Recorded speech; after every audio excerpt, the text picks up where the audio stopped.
kidding me? Jalen Waddle has a Dolphin touchdown. And he will score! Field down the near side, man open, touchdown!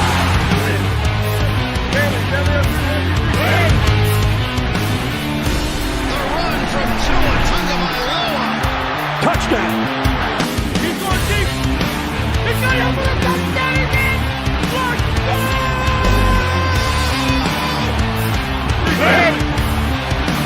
make up for it. Fire to the end zone. Touchdown! Beautiful day to be a Dolphins fan. Let's go!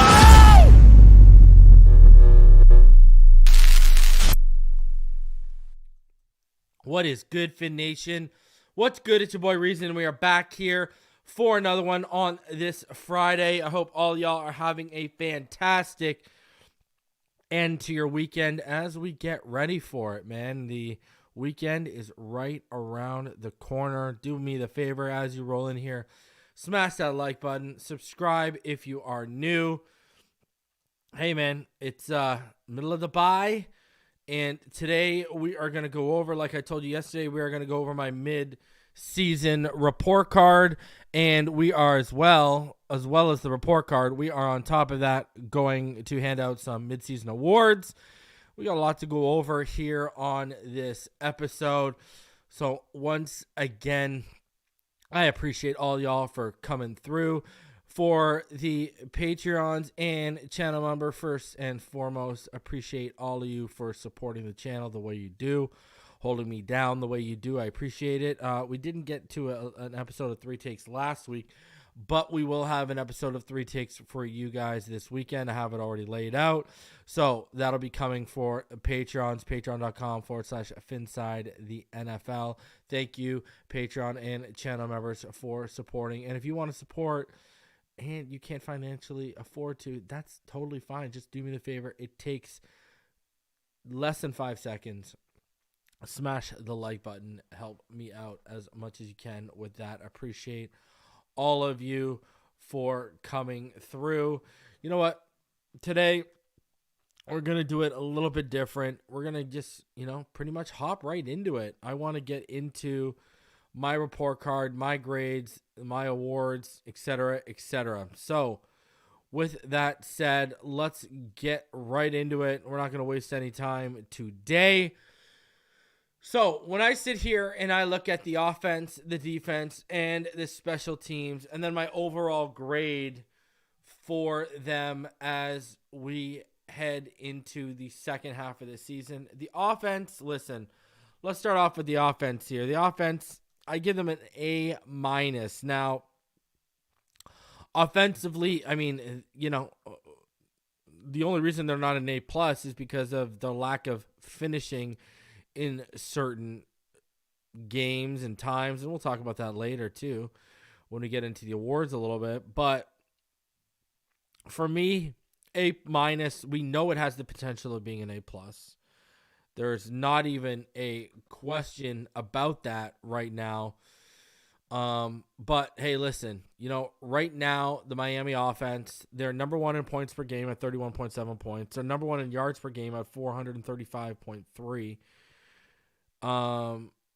They are number 1 in points per play. They're averaging about 0.515 points per play.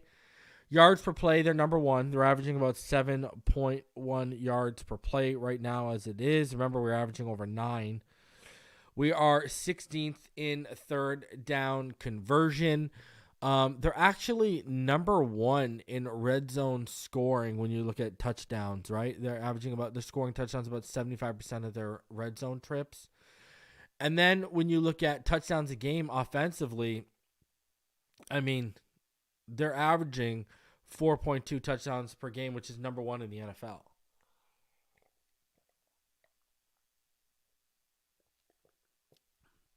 Now, from a rushing standpoint, they're number 1 in the NFL in yards per rush at 5.9 yards. They're number 2 in the NFL in rush yards per game. They're number 1 in rush touchdowns per game at 1.9. From a passing, we already know what the deal is. Okay? Right now, their completion percentage, 69.45, is like 5th best in the NFL. Yards per pass, 8.3. That's 2nd best in the NFL. Pass yards per game, 287.4. That's number 1 in the NFL. They're just, in terms of quarterback getting sacked percentage, they're number 1 in the NFL. They're number 4 in the NFL in that. Tua is only getting sacked about 4.6% of the dropbacks. So, right now, listen, that offense they're at a high clip, man. They're performing at a high clip, but in certain moments and in certain times, they haven't lived up to their full potential. There is absolutely no single solitary doubt about that one at all. In terms of defensively for this team right now, I gave them a B, and that's because if you look at the growth they've had when this started out to where they are right now, when this season started out to where they are right now, they've definitely grown as a defense. There's no doubt about that in my mind at all. There is just no doubt. You've seen the growth as the season progressed. They've improved in certain areas as well, right? That's just the facts of the situation right now. And so when you look at defensively, some things, they're allowing 322.4 yards per game, which is about 12th in the NFL. They're allowing 5.1 opponent yards per play, which is 12th in the NFL. Offenses are converting at only about 36.84% against them, which is 12th in the NFL. So they are, opponents' rush yards per game. They're only allowing 3.9 yards per game, which is 12th in the NFL. Especially after that first game, that's a lot better. Opponent rush yards per game is about 106.2, which is 13th in the NFL. They're moving up. They're moving up. You see the pass yards per game. They're 12th in the NFL. They're only allowing about 216.2 pass yards per game. Now they do have a sacks percentage of 8.84% on their pass rush plays, which is 5th best in the NFL right now. So, you look at what they're doing defensively, it's getting better, especially from where they were after the Chargers game and how people were viewing them after the Bills game. They've definitely stepped up defensively. There's no doubt about it at all. They're one of the top teams in the NFL as well as sacks. They're top 5 in sacks on top of that. So, it's just what we could say right here is, they're 24th in the NFL in takeaways per game. Check this one out. Opponent interception thrown percentage against them is 1.34%. That's 30th in the NFL. You know what I mean? So, the turnovers can be better. That's for sure. But the sacks, the pressures, they're getting there right now. They are getting there as a team. And defensively, I think they're at a B, but I wouldn't be surprised if they're at a B plus or an A minus or an A by the end of the season. They're trending upwards. Now, special teams. Special teams, there's a few things that factor in here. So, if you look at us right now on special teams, the Dolphins right now, right now you look at it, they're only taking field goals about 81% of the time on their scoring plays. And, right now, that's 10th best in the NFL. Their field goal percentage. So seeing touchdowns a lot more, that's for sure. Seeing a lot more. So that's good. So, listen, my whole thing with them and special teams is like, really, other than Braxton, what's been a high point for special teams this year? I don't think special teams has done a really good job of, switching field position for us, but I also don't think they've done a bad job of costing us field position, minus Jake Bailey. I mean, Jake Bailey, let's be real. Our punter is the reason why this is a C. It's terrible. Like, he's awful. Should have kept Morstead. Now, when I add an A-, a B, and a C, listen, I went to a grade calculator, so I didn't just come up with this. The overall grade that comes out with is a B for this team right now. 6-3, that makes sense. I feel like we've gotten a B performance. If we were getting an A, we would have 2 or less losses, I think, right now. I agree, Robert. Jake Bailey is a liability. I mean, look, and if it wasn't for special teams so bad, this overall grade would be better, right? But right now, I'd agree with that overall grade. I think we're at a B, but this team's got that potential. It makes sense. We haven't peaked. We haven't clicked at the right time. Both sides of the ball haven't got going at the right time. We haven't even had one game where they've both been rolling. So, to me, I'll give them an overall grade of a B. Offense, A-. We know they got the potential of an A+. Dolphins defense, B. And they're trending up into that A area. And special teams, is our punter going to grow a new leg? The one thing I would say is I'd like to see Braxton return a little bit more. And we'll add even more fuel to that fire as we go on into the awards section here.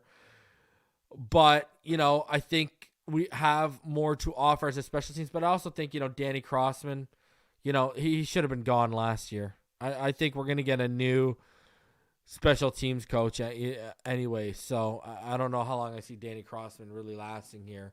He was part of the package deal with Boyer.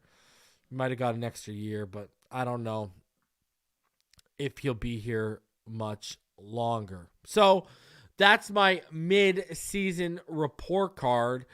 So that said, let's get into my mid-season awards for this team and moment. I mean, we got some an interesting list here.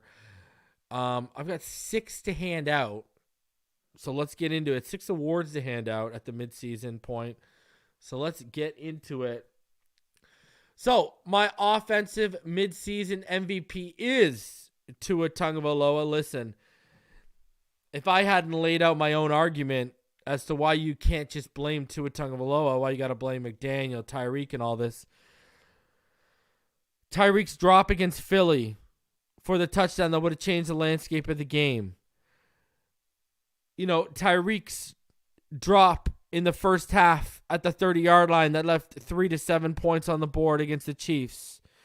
Then Tyreek's fumble for, that at the 31-yard line that cost us 7 and also left 3 to 7 on the board for our own team. A 10 to 14 point swing.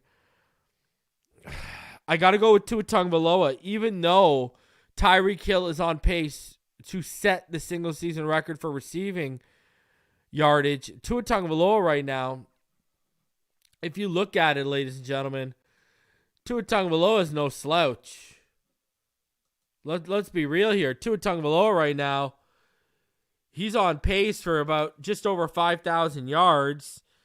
He's on pace for around 40 touchdowns.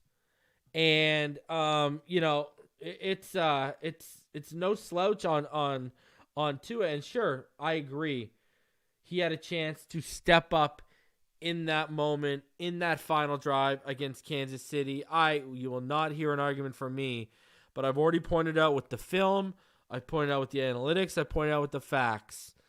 Listen, when you take away the Cedric, when you add in the Cedric penalty that negated that Waddle catch that got down to the 26-yard line, when you the Tyreek Hill drop, then the Tyreek Hill fumble, Tua Tagovailoa made enough plays in that first half alone that should have put 9 to 21 extra points on the board and taken the 7 points off of the board for the Kansas City Chiefs. Again, we should have won that game 23-14 minimum and 35-14 maximum if the team around him wouldn't have let him down in the first half. It just is what it is. The whole team let us down. It wasn't one person. So Tua Tagovailoa, he's got to get my midseason MVP award here. He's and he's in the MVP conversation alone, right? He's a top 5 MVP favorite from a betting standpoint right now. So, defensively, who's my midseason MVP? It's Bradley Chubb. Bradley Chubb is my midseason MVP for the Miami Dolphins. Considering how it started off, I mean, color me impressed right now. Please, color me impressed. And, Bradley Chubb right now, he is just on another level. Talking about, he got 40 tackles right now, 6 sacks, 3.5 run stuffs. I mean, he's doing it. And on top of that, guys, he's got 4 forced fumbles and a pass deflection on top of that. I mean, he's doing it right now. I mean, right now he is getting it done. Bradley Chubb has come out of nowhere and just exploded onto the scene. And now, he's at 6 sacks, and you feel like there's just more and more that's going to potentially come here. Him alone, we're probably dealing with a 12 sack season he's flirting with. There ain't no doubt about it. It's coming for Bradley Chubb. He's been fantastic. After that, start trying to get acclimated back into this defense. And he's been, and what can you say? Since then, he's been just really, really good.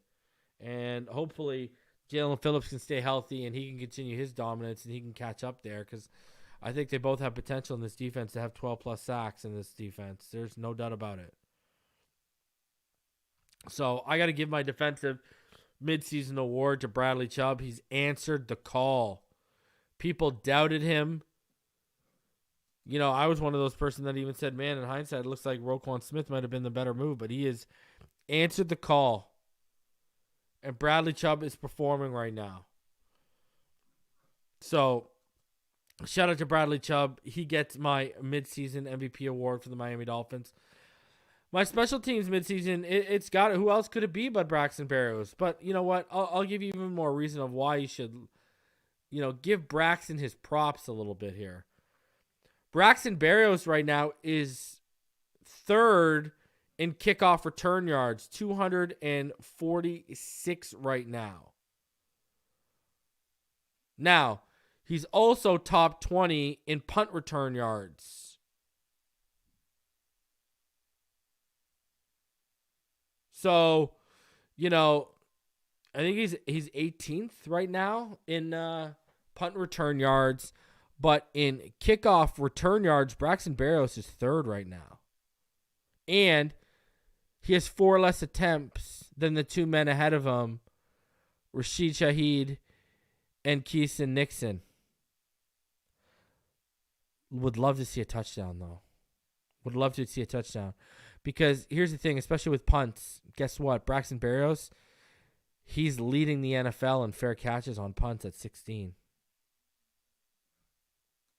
He's only averaging about 9.7 yards per punt return. So, listen, Braxton, we've seen chances, we've seen seams where he's had a chance to make more, to make more of a play, and he just hasn't. But Braxton right now, he's third in the NFL in kickoff return yards. Braxton, there's no doubt he's been our best special teams player, and he's hurt. He's been doing this while he's hurt too, right? He's been battling injuries as well. So, I got to give Braxton his props. He's doing it, and he's doing it well. Now, obviously, the rookie of the year, it's Devin Achane. Who else is going to? Cam ain't getting the reps. Pilly ain't getting the reps. Who else is getting the reps?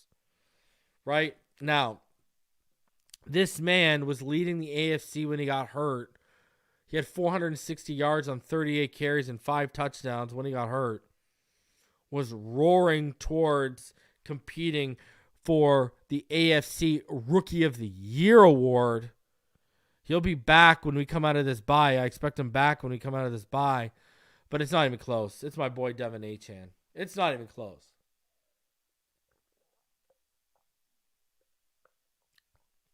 Wish we would have given Cam Smith even the opportunity to compete with this award, especially given the opportunity thanks to the injuries in the secondary, but he just didn't get the opportunity. And so it's basically Devin Achane by, I would say, result and default, because how good has he been? You know what I mean? Brian says, hey, Reason, any clue why we didn't re-sign Mostert? Seemed like he wanted to come back. Thanks for all you do. I appreciate it, Brian. Actually, I have no idea. It's one question I never asked anyone. I never really thought much about it, to be honest with you. And I got to sit here and say, Brian, there's no way Turk was this bad. There's just no way the pedigree of a former punter anyway, the nephew of a former punter, the pedigree was this bad. He's bad. Jake Bailey's bad. But yeah, we should have brought Morstead back. I have no idea why they didn't. Might have been age. Maybe they thought they could get younger at the position, get a big. I'm going to tell you honestly, what does it hurt to try out Matt Araiza? He got cleared of everything. Matt Araiza got cleared of everything, and everyone knows how much I love that guy coming out as a player, as a punter, coming out of San Diego State. He got cleared of everything. What's the deal? Anyways, now, the biggest surprise to me, yeah, Julian Hill would be runner-up. He's the only other guy, but really, what has Julian Hill done? What have we seen? Blocking. That's it. I'd give someone a Rookie of the Year on the merit of blocking. Oh, that would be disgusting. So, I'm not saying I don't like where Julian Hill is heading developmental-wise, but, it's not like he's out here making plays. Now, the biggest surprise by midseason, but yeah, you are right. He would have been number 2 by default. Biggest surprise by midseason to me is the offensive line. You look at through the injuries and the the makeshift units that they've had to perform with. This offensive line has been fantastic. What else can you say right now? Right now, I feel like, we used to look at the, PFF stats and show, remember how every year Austin Jackson and these guys would be, and Liam Eichen would be in the top 10 of pressures allowed. And now, now we're not. What a good feeling. Like, my Lord. What a fantastic feeling that we're not blowing it here. You know what I mean? Like, just what a honest to God good feeling that the pressures aren't coming at a ridiculous rate for this defense. For this offensive line. We're not just sitting in awe. You know what I mean? Like, let me put it this way for y'all, okay? Let me put it this way. Right now, we don't have a lineman in the top 50 of pressures allowed right now. Think about that. If you've been watching this channel year in and year out, think about that one for a second. Think about that one for a second. In fact, when you look at guys who are, playing, at, 20% of, 447 snaps, man, when you look at it right now as it stands, we don't have a single guy in the top 50 right now. How good does that feel, ladies and gentlemen? That's got to be feeling damn good for everyone here. No? In fact, the first one is Kendall Lamb. And, there's like 100 players before him. He has 13 pressures allowed, does Kendall Lamb. Now, he's tied for 95, but there's over 100 players with pressures more than him. Austin Jackson is at like 128th in the NFL right now. He's only allowed 11 pressures. Can you believe this? Holy hallelujah. Got to give the biggest surprise to the offensive line. They definitely have earned that. And then the biggest disappointment by midseason, it's just stars fading in the brightest moments. To me, that's what it is. It is stars fading in the brightest moments. Whether it be Tyreek in the drops, whether it be Waddle in the drops, whether it be Tua in that, that drive against that final drive against the Chiefs where he had a chance to seal it. Whether it's McDaniel, he's one of our brightest stars. Whether it's McDaniel abandoning the run, getting away from the run when we need to lean on it in those big losses. Our stars, have like Taron Armstead had arguably his worst game as a Dolphin this past weekend. These guys, you can't fade at the brightest moment. You just can't. And to a set in a sense, this team has. And the stars have. I mean, early on, we had defensive stars that were fading before the defense started clicking to the way it was. We were all questioning Bradley Chubb after the first couple games of the season. You know what I mean? We were questioning David Long with his inconsistencies. You know what I mean? Cater Coe, who was thought of as one of the brightest young stars, and he's getting cooked on the boundary. So it was on both sides of the ball. Fangio, people were calling for Fangio. Oh, he sucks. His defense sucks because his defense wasn't playing up to snuff. So from the coaching aspect all the way down to the personnel in the field, we've had stars fade in the brightest moments this season so far. And that's just a fact. That is literally just a fact. And, that's been probably, to me, the biggest disappointment so far for this team. As we're halfway through the season right now. So that's where I'm at. That's my report card. Those are my rewards. And I just wanted to show just to show y'all where Bradley Chubb is at right now. Check this out, guys. Check this chart out. Pass rushing rates at edge right now. Look at the pass rush win rate is on the left, so that's high. Look at Bradley Chubb.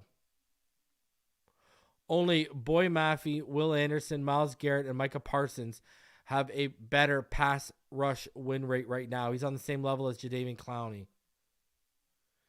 Bradley Chubb has the fifth best pass rush win rate right now, as it is in the NFL. Now, what's really impressive is Myles Garrett and Mike are doing it with like the highest double team rates.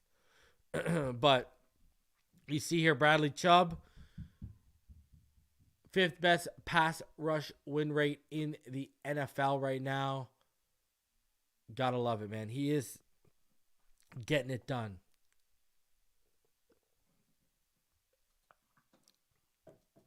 He's really come on.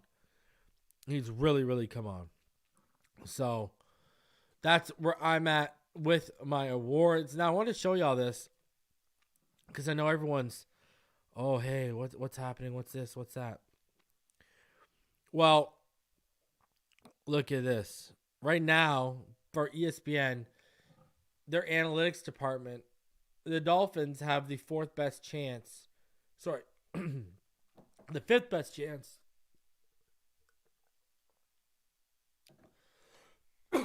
to win the Super Bowl. And what's really interesting, the two teams that beat us, who went to the Super Bowl last year, have the highest chance. But you look at the Ravens at 15% and the Cowboys at 7%. We're going to face those two teams. We're going to face those two teams in the last half of the season. And both of them in the back half because we face them in our final 3 games. So, to me, you know, everyone's trying to pile it on like doom and gloom. It's the end of the world as we know it. All this jazz. But even by ESPN's analytics department, we still got the 5th best odds to win the Super Bowl. See, because this doesn't take in people's narratives, agendas, and their, you know, subjective, not objective feelings. So by ESPN standards, right now, we have the 5th best odds to win the Super Bowl. So, listen, I'm not trying to hear the crying and the whining. You know, we also have high odds if you were to go from a betting standpoint as well. It's not like this analytics department stuff here is an anomaly. So, listen, everyone needs to relax, take a deep breath. We're good here. We are good here. All right? You know, because listen, let me tell y'all right now. There are 8 first place teams in the NFL, right? Each first place team for each division. Only the Dolphins and Lions are undefeated against teams 500 or worse after the first 9 weeks. Remember, the Eagles lost to the Jets, the Saints lost to the Bucs, the 49ers lost to the Vikings, the Jags lost to the Texans, the Ravens lost to the Colts, and the Chiefs lost to the Broncos. So, everyone wants to harp on us for beating up on teams under 500, but out of all the first place teams, only us and the Lions are undefeated against teams under 500. And, you know, like I said, you know, even further, the Miami Dolphins and the Philadelphia Eagles are the only teams in the NFL undefeated at home. But the Eagles' road opponents have been the Patriots, the Bucs, the Rams, the Jets, and the Commanders. Their road opponents are a combined record of 16-24. The Dolphins' road opponents have been the Chargers, the Patriots, the Bills, the Eagles, and the Chiefs. Combined record of 26-18. So, you know, when you start putting context to the situation here, it's not this big worry thing. It just is what it is. This team's going to be fine. We are going to be fine. All right? And like I went over, if you guys remember, well, you guys must have saw it. It had over 21,000 views. But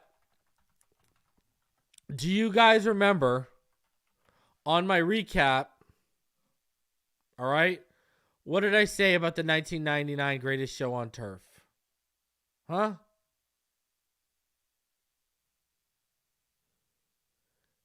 They beat one team above 500. During the season, San Fran was 3-2 when they beat them. San Fran didn't finish 3-2. They finished below 500 at the end of the season. But when they beat them, San Fran was 3-2. Okay? They faced a 6-1 Tennessee team and a 6-2 Detroit team in weeks 8 and week 9 How did that work out?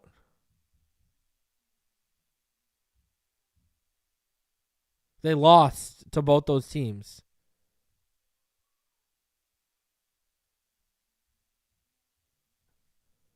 Okay? Look at the teams they beat up on. They beat Baltimore the first week. Both teams had one. Then they had their bye week in week 2 back in the day. Then they beat Atlanta, who was 0-3. Then they beat Cincinnati, who was 0-4. Then they beat San Fran, who was 3-2. Then they beat Atlanta, who 1-5. Then they beat Cleveland, who was 0-7. Then they lost to Tennessee, who was 6-1. Then they lost to Detroit, who was 6-2. Beat Carolina, who was 3-5. Beat San Fran, who was 3-8. Beat New Orleans, who was 2-9. Beat Carolina, who was 5-7. Beat New Orleans again, 2-11. Beat the Giants, they were 7-7, a 500 team. Then they beat the Bears, who were 6-9. Then they lost to the Eagles in the final game of the season, who were 5-11. Is that really that impressive? Yet they go down as one of the greatest offenses of all time. So it is what it is. And everyone labels them as one of the greatest offenses of all time. No one actually looks at the context of it. But somehow we are held under a different standard and under a microscope. Make it make sense. And we got people in this fan base who buy into it and feed into it because they want the clicks, they want the attention, and the only way they can get it is fear-mongering because they don't get it when we're successful because they look like a bunch of idiots for how wrong they've been about the quarterback, the coach, and everything when we're successful. They just wait in the grasses for us to fail. So, listen, it's all good.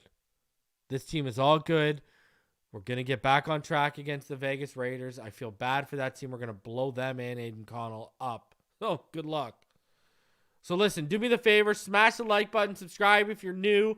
I want to just come out here, get my mid-season report card and grades out here and all that for all of y'all.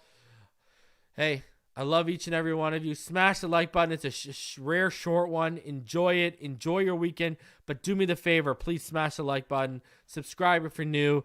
I will see all of y'all on the next one. I appreciate each and all of y'all. Fins up all day, every day. Have a fantastic weekend, all y'all. See y'all on Monday. And don't forget on Tuesday, we got the mid-season round table panel with me, Doug Lee, Kevin Dern.